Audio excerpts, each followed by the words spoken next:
Hello friends, welcome to Amit Sharma academy. ये आपका BPSC तैयारी 3.0 जो अभी आपका ऑब्जेक्शन चल रहा है, इसमें आपका प्राइमरी वाले जो क्वेश्चंस हैं वो आपको बताएंगे कि इसमें कौन से आपके ऑब्जेक्शन करने लायक हैं। ठीक है, और उसका पूरा सोर्स भी देंगे। और आपको टेलीग्राम ग्रुप ज्वाइन करना होगा। वहाँ पे आपको ये जो एनसीईआरटी का सोर्स है वो क्योंकि अपलोड करना पड़ता है वहाँ पे, तो अपलोड करने के लिए आपको टेलीग्राम ज्वाइन कीजिएगा वहाँ पे, और ये पीडीएफ आपको वहाँ पे मिल जाएगी। चलिए बताते हैं आपको इसमें कौन से क्वेश्चंस जो है ऑब्जेक्शन के लायक हैं, और कुछ ऐसे क्वेश्चन भी हैं जिसका सोर्स नहीं मिलता है ना, तो वो तो उनके भरोसे ही छोड़ना पड़ेगा। देखते हैं इसमें पहला क्वेश्चन क्या है। देखिए, इसमें ऑब्जेक्शन के लिए ये पहला क्वेश्चन है O3। ये आपका ओजोन का है, 41 नंबर है, और ये सेट नंबर ई वाला है। ठीक है, याद रखिएगा। आपके जो आपके पास सेट होगा वो अलग होगा कोई भी। ये सेट ई वाला है। ठीक है, मैं पहले ही बता दे रहा हूँ। इसमें देखिए आपके ऑप्शंस अलग अलग होंगे। ठीक है, तो ओजोन O3 के बारे में कुछ तथ्य दिए गए हैं इसमें, और इन्होंने जो माना है आपके उपरोक्त में से कोई नहीं। ठीक है, ये आपके बीपीएससी ने माना है। और वैसे देखिए यहाँ पे ऑब्जेक्शन लायक ये कुछ है नहीं, फिर भी आपको बता दे रहे हैं कि ये जो आपका होता है O3, यहाँ पे देखिएगा ध्यान से। ये O3 जो होता है वो आपका वेवलेंथ होता है, शॉर्टर देन होता है 260 नैनोमीटर का। ठीक है, तो ये 260 नैनोमीटर का होता है। यानी कि आप जो यहाँ पे लिखा हुआ है उच्च तरंग दैर्घ्य, या अगर यहाँ पे जैसे लिखा होता मध्यम या सामान्य लिखा होता, तो वो तथ्य आपका सत्य हो जाता है, ये पहला वाला। लेकिन यहाँ पे उच्च लिखा हुआ है तो हायर नहीं होता, इसमें मीडियम रहता है। ठीक है, तो ये आपका गलत हो जाएगा। इसलिए ये भी आपका गलत है, यहाँ पे भी गलत है, तो आपका ई वाला हो जाएगा, ऊपर में से कोई नहीं। ठीक है, तो इसका आंसर यही रहेगा, इसका कोई चेंज नहीं होगा। और काफी लोगों ने बताया होगा आपको, जब फर्स्ट वाला। ठीक है, तो इसमें कोई भी साक्ष्य अपलोड करने की जरूरत नहीं है। हाँ, अगर आपने गलती से ऊपरी में से कोई नहीं डाल के अपने ऑप्शन नंबर फर्स्ट डाला है, तो आप अगर साक्ष्य डालते भी हैं तो उसमें आपका माना नहीं जाएगा। ठीक है, क्योंकि ये आपका उच्च में नहीं रहता है, ये आपका निम्न, वो आपका सामान्य रहेगा। ठीक है, मध्यम टाइप का। नेक्स्ट आपका देखिए, ये मैंने दिखा भी दिया आपको। ठीक है, ये एनसीईआरटी का है। नेक्स्ट है आपका अम्लीय वर्षा के लिए प्रदूषक। ये क्वेश्चन आपके उसमें जा सकता है ऑब्जेक्शन के लिए, और इसका मैं आपको सोर्स भी दे रहा हूँ। और ये अम्लीय अम्लीय वर्षा जो आपकी एसिड रेन होती है, तो ये आपका क्लास 10th में भी है और क्लास 7th में एनसीईआरटी का है चैप्टर, उसमें एसिड बेस और वो सॉल्ट वाला। ठीक है, तो उसमें आंसर देखिए, बीपीएससी ने जो अभी आपकी प्रोविजनल आंसर की आई थी, तो उसमें एसओटी माना है। ठीक है, सल्फर डाइऑक्साइड, लेकिन होता तो CO2 भी है। ठीक है, कार्बन डाइऑक्साइड भी होता है, तो इसमें दोनों हो सकते हैं, इसलिए ऊपर में से एक से अधिक, ऑप्शन नंबर डी जाएगा। तो ये वैसे अगर आप उसमें डालेंगे ऑब्जेक्शन में तो ये माना जाएगा। ठीक है, तो चलिए आपको दिखा देते हैं इसमें सोर्स क्या है इसमें। तो देखिए, ये आपका एनसीईआरटी क्लास 7th का है, एसिड बेस वाला। एसिड बेस में आप यहाँ पे आएंगे, जब ये एक बॉक्स दिया गया, यहाँ देखिए अम्लीय वर्षा से सबसे आप परिचित हैं, तो यहाँ लिखा वो carbon dioxide, sulphur dioxide, nitrogen dioxide जैसी गैस हैं जो वायु के प्रदूषकों के रूप में निर्मुक्त होती हैं, वर्षा जल में घुलकर क्रमशः कार्बोनिक अम्ल, सल्फ्यूरिक अम्ल और नाइट्रिक अम्ल बनाती है। अम्ल वर्षा भवनों, ऐतिहासिक इमारतों, पौधों और जंतुओं के को क्षति पहुंचाता है। ठीक है, तो इसके लिए जो जिम्मेदार गैस है आपकी कार्बन डाइऑक्साइड है, सल्फर डाइऑक्साइड है और नाइट्रोजन ऑक्साइड है। ठीक है, तो इसमें आपका जो आंसर जाएगा ये आपका ऊपरी में से एक से दी जाएगा। ठीक है, क्योंकि इसमें ए और बी दोनों, ए और सी आपका दोनों सही होंगे जाके, तो ये आपका ऑब्जेक्शन में डालिएगा, पक्का निकलेगा ये। ठीक है, तो ऑब्जेक्शन कीजिएगा जरूर। ऐसा नहीं कि जो ऑब्जेक्शन नहीं करेगा उसका नंबर नहीं बढ़ेगा, नंबर सभी का बढ़ेगा। ये है आपके जो नंबर ऑफ ये जो ऑब्जेक्शन होगा वो ज्यादा होगा तो अच्छा रहेगा। नेक्स्ट आपका क्वेश्चन है, देखिए इसमें आपका ये आपका क्वेश्चन नंबर 56 है, रीजनिंग का है थोड़ा। और ये देखिए जा भी सकता है आपका ऑब्जेक्शन में, और नहीं भी जा सकता है, क्योंकि इसका कोई सोर्स नहीं होता है। ठीक है, इसमें एन एम का भाई है और के एम की बहन है, पी ओ का भाई है, ओ एन की बेटी है, तो पी का चाचा कौन हुआ जाके। तो इस तरीके ये आपका जब फैमिली ट्री बनाएंगे, तो इसमें आपका वैसे आंसर तो उन्होंने बीपीएससी ने एम दिया है, क्योंकि पी ये चाचा हो जाएगा आपका, लेकिन यहाँ पे एम का कोई भी जेंडर क्लियर नहीं है। ठीक है, और आप रीजनिंग अगर पढ़े होंगे या एसएससी में अगर आपने पढ़ी होगी ढंग से, तो अगर जेंडर क्लियर नहीं होता तो आप उसको चाचा या मामा कुछ भी नहीं बता सकते यहाँ पे। ठीक है, चाचा हो जरूरी नहीं है, क्योंकि वहां पे अगर फीमेल अगर होता है तो वो चाची नहीं, चाचा नहीं तो बुआ हो जाएगी। ठीक है, तो ये आपका जो हल करने का तरीका है, देखिए मैंने थोड़ा सा बना दिया है फैमिली ट्री। देखिए यहाँ पे दिया गया आपका एन का, देखिए थोड़ा सा, ये एन जो है ना वो एन एम का भाई है, ये एन एम का भाई है। तो यहाँ पे ये तो मेल हो गया। ठीक है, ये वाला मेल हो गया, सॉरी इसमें थोड़ा सा यहाँ पे इसको आप कर लीजिएगा, ठीक है। आप सर्कल में कीजिए, वैसे वैसे तो इसे स्क्वायर बनाना चाहते हैं, ठीक है, जो पुरुष वाले होते हैं। तो ये मेल में रहेगा, और इसने बोला है कि के एम की बहन है, तो ये के जो ना बहन है, तो ये आपका सर्कल में रहेगा, ठीक है। तो एम की बहन है। अब यहाँ पे बोला कि पी ओ का भाई है, तो पी ओ का भाई है, तो यहाँ पे ये भाई है, तो ये आपका सर्कल में रहेगा, सॉरी स्क्वायर में रहेगा। और यहाँ पे ओ जो होगी आपकी, ये बहन होगी या किसकी, ठीक है। और ओ जो है एन की बेटी है, तो एन की बेटी है, तो यानी कि ये आपका जेंडर इसका क्लियर हो गया। अब पूछ रहा पी का चाचा कौन हुआ जाके, तो पी का चाचा यही होगा जाके, और नहीं भी हो सकता है, क्योंकि अगर इसने बहन बोला है तो क्या पता ये आपका फीमेल भी हो सकता है, मेल भी हो सकता है, तो इसलिए इसका कोई भी जेंडर क्लियर नहीं है, तो इसलिए स्टार रहेगा, इसमें आपका उपयुक्त में से कोई नहीं आएगा, ठीक है। तो आप इसको सॉल्व करके एक व्हाइट पेपर में सॉल्व करके भी दे सकते हैं, उस तरीके से भी आप अपलोड कर सकते हैं साक्ष्य वगैरह, ठीक है। और मानना ना मानना उनके ऊपर है, बीपीएससी वालों के ऊपर। नेक्स्ट देखते हैं, आपका है ये 67 नंबर क्वेश्चन। ये आपने काफी देखे होंगे, वायुमंडल अपनी अधिकतम ऊर्जा प्राप्त करती है, तो ये ज्यादा इसमें व्यवहार चल रहा है, ठीक है। दीर्घ पार्थिव विकिरण तरंगों से, ये आपका बीपीएससी ने माना है प्रोविजनल आंसर की में। और कई लोग इसमें सूर्य भी बता रहे हैं, ठीक है। तो सूर्य और ये दीर्घ पार्थिव विकिरण जो है आपका, ये ऑप्शन नंबर फर्स्ट सबसे ज्यादा आपको बुक्स में मिलेगा, ठीक है। क्योंकि जो आपकी यूपीएससी की यूपीपीसीएससी पीसीएस और यूपीएससी दोनों में आपको क्वेश्चंस मिलेंगे, तो वहाँ पे प्रीवियस में वहाँ पे दीर्घ पार्थिव विकिरण दिया गया, और आपका एनसीईआरटी में जो है वो आपका सूर्य दिया गया। चलिए आपको सोर्स दिखा देते हैं इसका।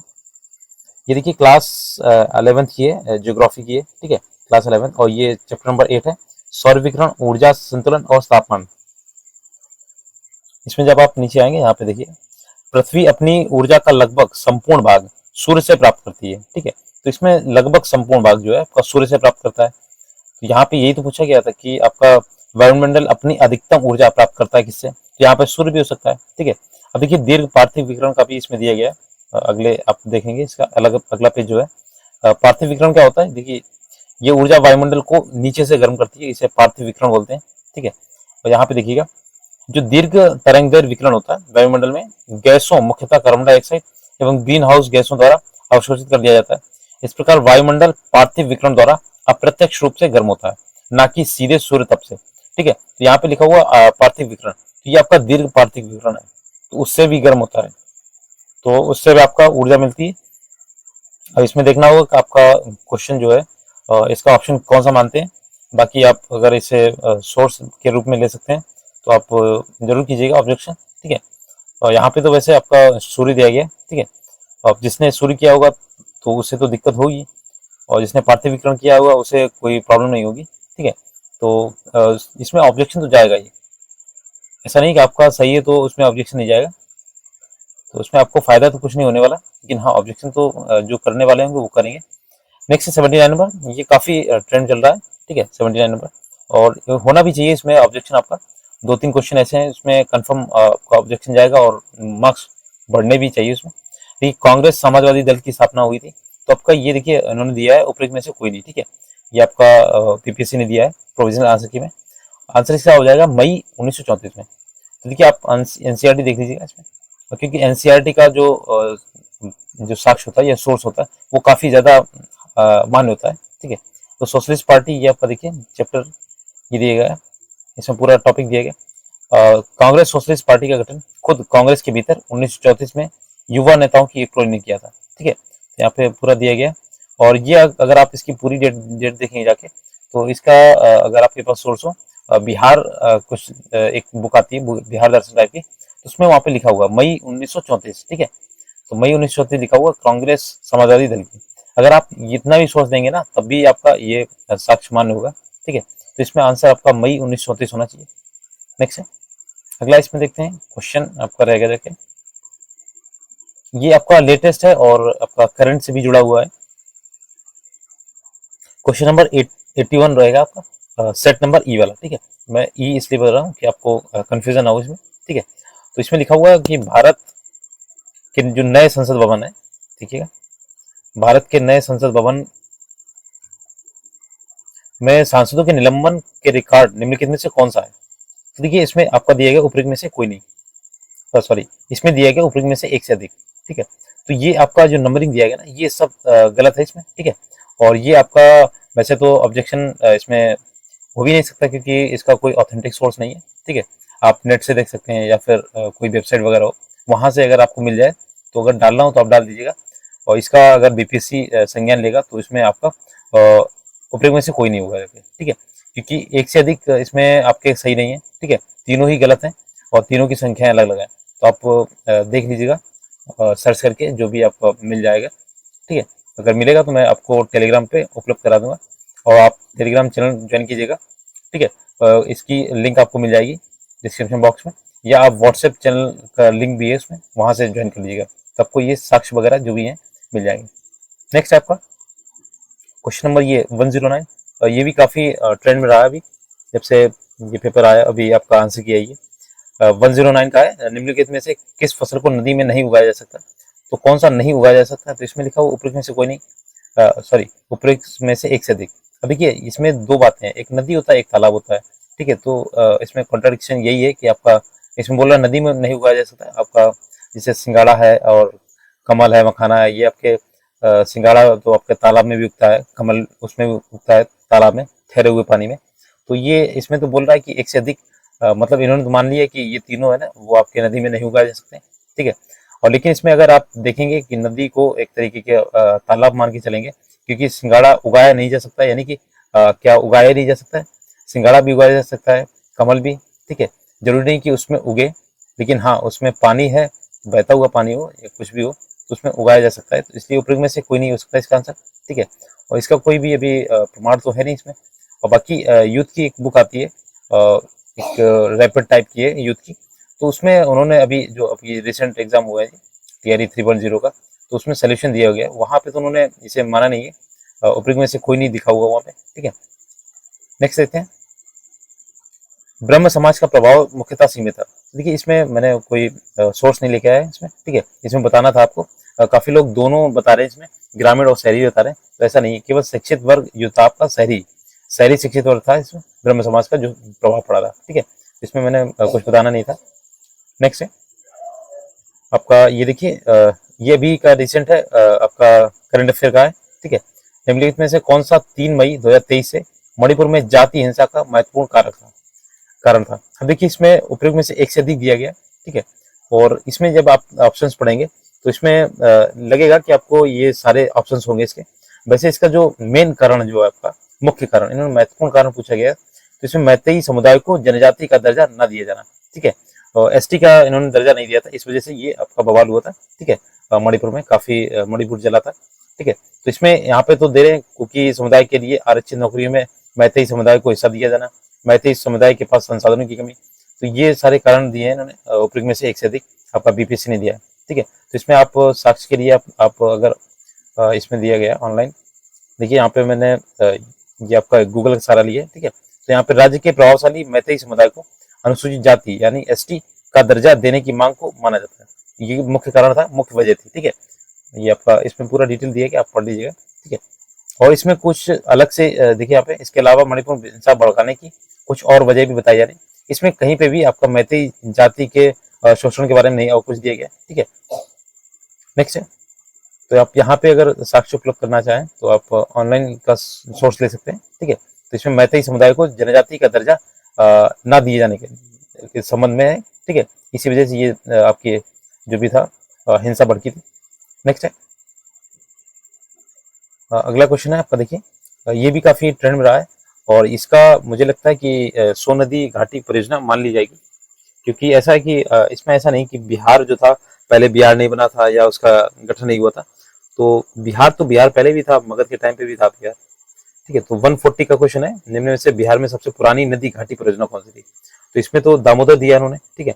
अगर आप सोन वाला डालेंगे, क्योंकि एनसीईआरटी में सोन दिया गया है, ठीक है, और इससे मतलब नहीं बनता कि वो काफी पुराना है सोन नदी, बिहार का विभाजन होने से पहले का था, ठीक है।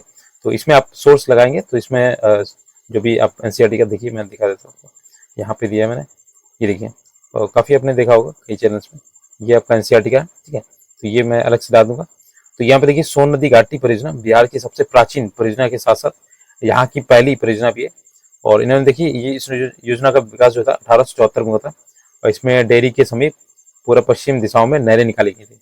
और कुछ लोग ये बोल रहे हैं कि इसमें आपका 1912 में आपका बिहार का विभाजन जो हुआ था बंगाल से, ठीक है, तो उसके बाद आपका दामोदर आई थी, तो आपको दामोदर लगाना चाहिए। और वैसे तो आपका ये यहाँ पे साफ दिया गया बिहार की ये सबसे प्राचीन है, ठीक है, तो बिहार तो बिहार ही था, और उसमें से जो अलग हुआ था वो उसकी बात नहीं कर रहे हैं यहाँ पे, ठीक है, बिहार की बात कर रहे हैं, तो यहाँ पे सोनादी होगा। अगर आप ये अपलोड करेंगे तो ये इसमें पक्का आपका एक क्वेश्चन मिल सकता है, ठीक है, 100% तो नहीं है लेकिन हाँ मिल सकता है अगर आप सोर्स ये लगाएंगे, सोर्स अपलोड करेंगे। नेक्स्ट क्वेश्चन आपका ये भी मुझे बताना ही था, इसमें ऐसा कुछ नहीं है, किस क्षेत्र को चीन अपना पवित्र क्षेत्र होने का दावा करता है। तो 143वां क्वेश्चन है और ये आपका करंट का था, ठीक है, तो ताइवान है इसका, इसमें कोई भी चेंजमेंट नहीं होगा। तो आप तिब्बत पे मतलब इसमें फोकस मत कीजिएगा, ठीक है, काफी लोगों ने तिब्बत लगाया होगा। नेक्स्ट देखते हैं। नेक्स्ट आपका क्वेश्चन है, देखिएगा यहाँ पे उल्टे एवं सीधे दोनों प्रकार के प्राकृतिक पिरामिड किसमें पाए जाते हैं। तो देखिए यहाँ पे तो ऊपर में से एक से दिया गया है। अब ये ध्यान रखिए ऊर्जा का जो पिरामिड होता है वो सदैव सीधा बनता है, ठीक है, हमेशा सीधा बनेगा। और ये आपका संख्या के पिरामिड और जीव भार का पिरामिड, इसमें आपका कॉन्ट्रडिक्शन है। देखिएगा यहाँ पे सोर्स दिया है मैंने, एनसीईआरटी का लीजिए। देखिए ऊर्जा का जो आदर्श पिरामिड होता है, जो देखिए जैव भार, जो भार का पिरामिड होता है वो प्राय उल्टे होते हैं, ठीक है, क्योंकि मछलियों की संख्या जैव मात्रा पादप प्लवकों को जैव मात्रा में बहुत अधिक होता है। और नेक्स्ट आपका देखिए ऊर्जा जो होता है पिरामिड सदैव सीधी अवस्था में होता है और कभी भी उल्टा नहीं हो सकता, ठीक है, तो इसमें एक का ऑप्शन तो कट गया आपका, कभी उल्टा हो गया नहीं। तो आपका इसमें दो ऑप्शन रहते हैं और ये जो दो ऑप्शन है ये आपके सीधे भी होते हैं और कभी उल्टे भी होते हैं, ठीक है, ये दोनों संख्या और जीवा। समुद्र में देखेंगे तो अलग होगा, आपका जंगल में देखेंगे तो अलग होगा। तो ऊपर में से एक से अधिक इसका आंसर आपका हो सकता है, ठीक है। तो अगर आपने इसमें बाई चांस कुछ ए बी सी में कुछ लगाया हुआ हो तो आप इसमें आप ऑब्जेक्शन कर सकते हैं, तो आपका डी ही रहेगा। वैसे तो इसमें ऑब्जेक्शन होने नहीं है, ठीक है, तो बाकी आप करने को तो कर सकते हैं, ठीक है। नेक्स्ट है, ये आपका कंप्लीट हो गया, ठीक है, इतने क्वेश्चन से। तो ये आपके क्वेश्चन से जो ऑब्जेक्शन के लायक थे, ठीक है, तो इसमें 7 से 8 क्वेश्चन आप ऑब्जेक्शन कर सकते हैं, ठीक है। और अगर आप उसमें भी आप छांट दीजिएगा जो भी आपको लग रहे हो कि हाँ मेरा इसमें से हो सकता है, ठीक है। और इसमें कुछ क्वेश्चंस आपके कम भी हो जाएंगे, आपके मार्क्स जो होंगे आपके कम भी होंगे और एक दो क्वेश्चंस बढ़ भी सकते हैं आंसर्स, ठीक है, जो मार्क्स आपको मिलेंगे। अगर आपने गलत लगाया होगा तो आपको तो उसमें बेनिफिट हो जाएगा, ठीक है। अगर मान लीजिए आपने सही लगाया हुआ और फिर से वही सही आता है तो उसमें आपको कोई भी अंक मिलेगा नहीं, बाकी दूसरे से कम भी हो जाएगा, ठीक है। तो आप ये ऑब्जेक्शन कीजिएगा और ऑब्जेक्शन जरूर कीजिएगा। और अगर वीडियो अच्छा लगा प्लीज़ शेयर कीजिएगा फ्रेंड्स के साथ में। और टीआरई 4 की अगर आप तैयारी करना चाहते हैं फ्री ऑफ कॉस्ट इस चैनल पे कराई जाएगी, ठीक है। और अगर आप यूपी से हैं तो सुपर टेट की तैयारी भी आपको यहाँ से मिलेगी, ठीक है, काफ़ी कंटेंट मिलने वाला है आपको। तो एक बार चैनल को विजिट जरूर कीजिएगा, काफ़ी कंटेंट है मेरे पास।